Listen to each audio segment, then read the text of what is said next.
Realisation হয়েছে কিনা আপনারা যে আপনাদের ভাই মোবাইলগুলো বন্ধ করে এটা তো রিয়েলাইজেশন হয়েছে কিনা আপনারা অপরাধ করছেন?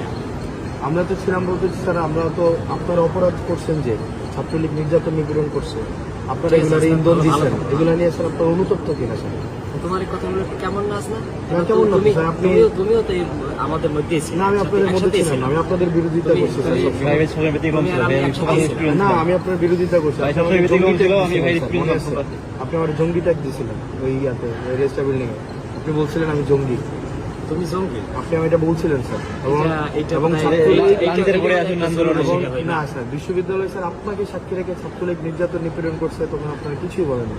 এবং স্যার রিয়েলাইজেশন হলে তো ফাইন, আপনারা আমাদের সমাজের বিবেক, রিয়েলাইজেশন এটা হয় কিনা যে স্যার এটা অত্যাচার, কোনো অন্যায় হইলে সেটা আপনাদের এই রিয়েলাইজেশন হয় কিনা স্যার? আমাদের বলা তো ওইটা তো বলো, প্রত্যেকটা মানুষের ব্যক্তিগতভাবে মনে করি যে কোনো অন্যায় হইলে সেটা স্যার আপনার সময় অন্যায় হয়নি বিশ্ববিদ্যালয় স্যার, গেস্টরুম গণরুম অন্যায় হয় না? গেস্টরুম গণরুম তো ধারাবাহিকভাবে প্রক্রিয়া চলে আসে। এটা আপনার সময় ছিল না? আমার সময় ছিল, কিন্তু আমার কিন্তু উদ্যোগগুলো আমারই নেওয়া ছিল।